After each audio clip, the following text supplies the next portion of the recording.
कुछ लोग हमेशा अपनी परिस्थितियों को ही दोष देते हैं, जो गलत है। इस विषय पर मैं महात्मा बुद्ध की एक कहानी आपको सुनाती हूँ। एक समय की बात है, भगवान बुद्ध एक गांव में धर्म सभा को संबोधित कर रहे थे। लोग अपनी विभिन्न परेशानियों को लेकर उनके पास आते थे और उसका हल लेकर खुशी खुशी वहाँ से लौटते थे। उसी गांव की सड़क के किनारे एक गरीब व्यक्ति बैठा था तथा महात्मा बुद्ध के उपदेश शिविर में आने वाले लोगों को बड़े ध्यान से देखता था। उसे बड़ा आश्चर्य होता था कि जो लोग अंदर दुखी होकर जाते हैं, लेकिन जब वह वापस आते हैं तो बड़े खुश और प्रसन्न दिखाई देते हैं। उस गरीब को लगा कि क्यों ना वह भी अपनी समस्या भगवान के समक्ष रखे।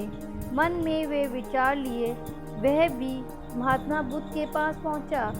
लोग पंक्तिबद्ध खड़े होकर अपनी समस्याएं उन्हें बता रहे थे। जब उसकी बारी आई तो उसने पहले महात्मा बुद्ध को प्रणाम किया और फिर कहा, भगवान, इस गांव में लगभग सभी लोग खुश और समृद्ध हैं, फिर मैं ही क्यों गरीब हूँ? इस पर उन्होंने मुस्कुराते हुए कहा, तुम गरीब और निर्धन इसलिए हो क्योंकि तुम आज तक किसी को कुछ नहीं दे पाए हो। इस पर वह गरीब व्यक्ति बड़ा आश्चर्यचकित हुआ और बोला, भगवान, मेरे पास भला दूसरों को देने के लिए क्या होगा? मेरा तो स्वयं का गुजारा बहुत मुश्किल से हो पाता है। लोगों से भीख मांगकर अपना पेट भरता हूँ। भगवान बुद्ध कुछ देर शांत रहे, फिर बोले, तुम बड़े अज्ञानी हो।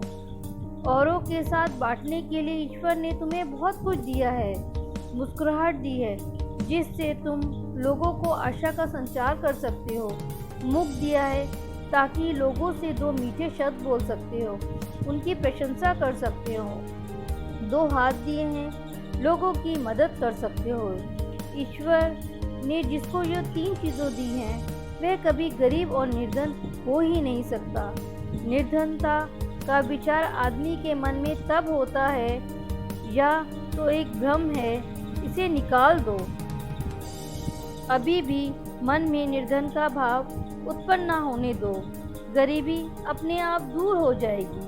भगवान बुद्ध का संदेश सुनकर उस आदमी का चेहरा चमक उठा।